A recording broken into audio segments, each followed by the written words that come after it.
Kuna mafanikio ambayo hayaji kwa juhudi pekee.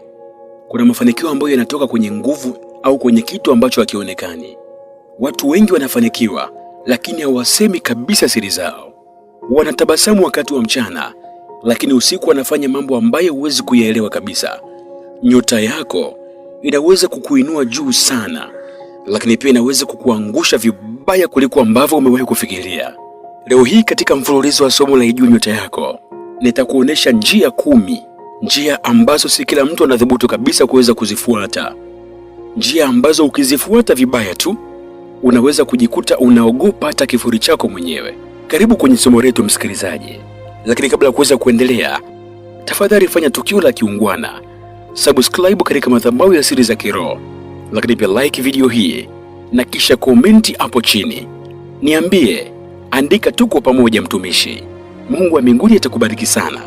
Naam, karibu kwenye somo letu. Hizi ni njia 10 za kufanikiwa kupitia nyota yako. Njia ya kwanza, kuamsha nyota yako usiku wa manane. Usiku wa manane si muda wa kawaida. Ni muda ambao mipaka katika ulimwengu unaoonekana na usioonekana hupungua kabisa. Ndiyo maana watu wengi wenye mafanikio ya ajabu huamuka muda huu bila sababu ya kawaida, ili kuweza kuiamsha nyota yao. Amka usiku wa manane na hakikisha upo katika hali ya ukimya. Hakikisha hakuna kelele kabisa, wala hakuna mwanga mkali.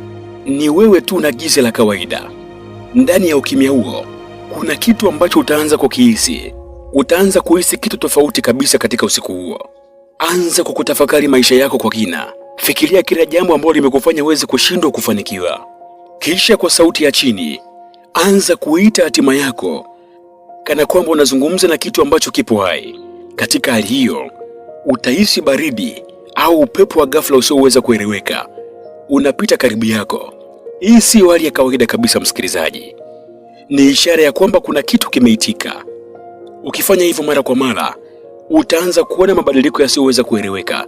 Lakini kumbuka, sio kila ambacho kinaitika kinakuja kwa nia njema. Ukishaanza njia hii, usirejee nyuma tena kirahisi. Anza kuomba kwa ajili ya nyota yako. Anza kumwambia Mungu wa mbinguni aiamshe nyota yako. Nyota yako iwe dhahiri. Kama nyota yako itakuwa imelala kwa sababu ya njia za kichawi au kwa sababu ya njia za kimazingara, basi ianze kuamka na kufanya kazi katika hali halisi kwenye maisha yako. Kila ambacho kimekufa katika hali ya kufa kianze kuamka kwa viwango vikubwa katika jina la Yesu Kristo. Njia ya pili, kusikiliza ndoto zako za kutisha.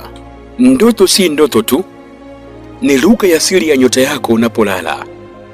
Akili yako inapoondoka kwenye mwili wako wa kawaida na kuingia kwenye ulimwengu ambao sheria zake ni tofauti kabisa, huko ndipo nyota yako huanza kuwasiliana na wewe kwa kila alama. Usipuuze ndoto zinazokutisha, kwa sababu hizo ndoto ndizo ambazo zina ujumbe kwenye maisha yako.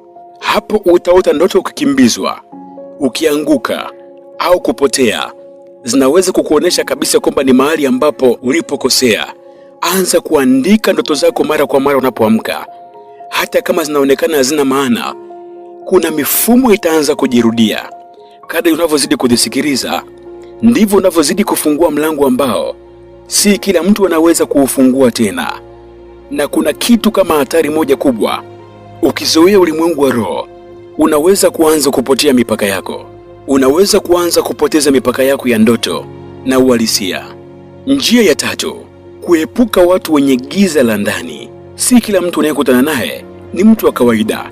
Wengine wako na mizigo ndani mwao ambayo huwezi kabisa kuiona kwa macho ya damu na nyama. Watu hao huonekana wazuri kwa nje, lakini ndani yao kuna nguvu ambazo zinaweza kuivuta nyota yako bila wewe mwenyewe kuweza kufahamu. Msikilizaji, wengine wanaweza wasiwe ni wachawi kabisa, lakini ndani yao kuna roho ya uharibifu ambayo ipo kwa ajili ya kuweza kuangamiza au kuua hatima za watu kadha wa kadha. Hivyo usikae karibu au jitenge na watu wenye giza la ndani, kwa sababu unapokaa nao karibu, nyota yako inaweza kupigwa giza au unaweza kujikuta kabisa unaanza kuharibikiwa katika namna moja ama nyingine.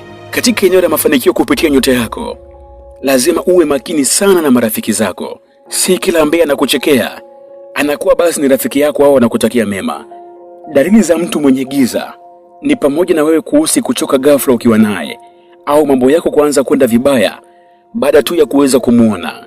Ukihisi hivyo, basi ondoka polepole bila kufanya jambo lolote lile. Watu wa aina hii hawapendi kabisa kuweza kugundulika.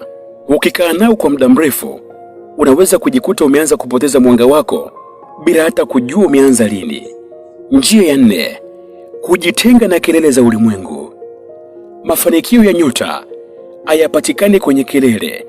Unahitaji muda wa kuwa peke yako, si kwa sababu ya watu, bali ni kwa sababu ya kusikia sauti ya ndani ya moyo wako ambayo huwa imefunikwa na kelele za kila aina na pia imefunikwa na kelele za kila siku. Anza kujitenga kidogo kidogo. Punguza mazungumzo yasiyokuwa na maana. Punguza watu wanaoichosha akili yako. Ndani ya ukimya, utaanza kusikia mawazo ambayo hujawahi kuyasikia kabla. Baadhi yatakuwa ni ya ajabu, mengine ya kutisha, lakini humo ndimo nyota yako inapoanza kuonesha mwelekeo.